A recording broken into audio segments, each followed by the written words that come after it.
venons de faire le séminaire ici pour les communes, pour 15 communes du Sud. Mais dans un mois, nous serons à Dassa pour pouvoir former aussi les conseillers communaux et les maires de la région des collines. Et en septembre, 13-14 septembre, on sera à Titengou pour rassembler les communes du Nord. Donc, c'est un accompagnement aux communes pour pouvoir aller dans une mise en tourisme méthodologique et concrète. Vous savez que le gouvernement de notre pays réserve pour la ville de Ouidah un traitement assez particulier, non pas parce que c'est Ouidah, mais parce que c'est Ouidah qui symbolise l'histoire et la culture et le tourisme. Vous savez que le programme d'action du gouvernement dans ce volet culture et tourisme, il y a beaucoup d'aspects qui concernent entre autres la ville de Ouidah. Vous avez également sur Ouidah un certain nombre de patrimoine architectural, de patrimoine culturel, historique qu'il est important de valoriser. Le gouvernement du Bénin a décidé de faire donc de Ouidah un très grand pôle touristique pour l'Afrique et le monde à travers des investissements massifs de l'ordre de près de 300 milliards de francs CFA. Et ces investissements qui seront réalisés ici vont permettre au monde entier de vivre deux événements majeurs, le vaudou et l'esclavage.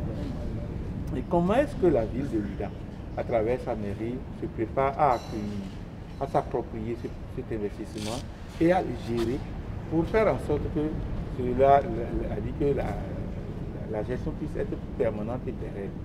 Avec le tourisme, nous pouvons quand même faire beaucoup de recettes. Nous pouvons mobiliser beaucoup d'argent avec le tourisme.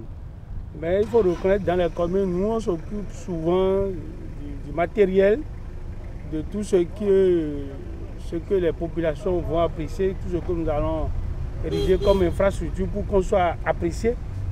Alors que derrière ça, il y a beaucoup de choses. J'ai également compris que avec le fonds FADEC non affecté, on peut réaliser des infrastructures si nous faisons des projets pertinents et que nous demandons la dérogation spéciale de la CONAFI. Cette assise est un déclic pour les communes, surtout ceux qui ont bien suivi la formation. Ils doivent comprendre que déjà dès ce soir, chez soi, les choses qu'on côtoie et qu'on minimisait, qu'on méprisait, on doit être plus regardant et commencer à faire un peu un genre de répertoire, d'identification, de recensement de ces éléments-là, quitte à nous retourner vers les spécialistes pour qu'ils nous disent ce qui tient la route, ce qui ne tient pas la route. C'est un réveil, puisque je n'avais pas tous les éléments qu'il faut pour appréhender, pour comprendre comment prendre en main le tourisme dans le développement de ma commune. Donc, à la fin de cette formation, de ce séminaire formation, il y a l'envie de faire, l'envie d'apporter un plus-value à la population, à la jeunesse pour l'auto-emploi dont il est question. Il est question pour nous dès maintenant d'agir. Nous avons appris ici les bases fondamentales qu'il faut jeter. Et parmi ces bases, c'est la sécurité, c'est les voies, c'est l'électricité, c'est l'eau. Et je crois que Aguigui, le conseil de Aguigui est capable de pouvoir mobiliser tout ce que je suis en train de dire pour le tourisme. Wallonie-Bruxelles International a dans ses compétences la coopération intercommunale, associant des communes belges, francophones, à des communes béninoises. Et c'est un instrument de coopération qui fait l'objet d'un appel à projet chaque année. Donc ça veut dire que chaque année, des communes béninoises qui auraient noué un partenariat avec une commune belge peuvent présenter des actions. Nous pouvons dire que le développement du tourisme est basé sur trois choses. La première chose, c'est d'abord les statistiques. Pour que les touristes puissent venir ou des partenaires puissent vous aider sur le plan du tourisme, il faudrait que vous ayez de bonnes statistiques.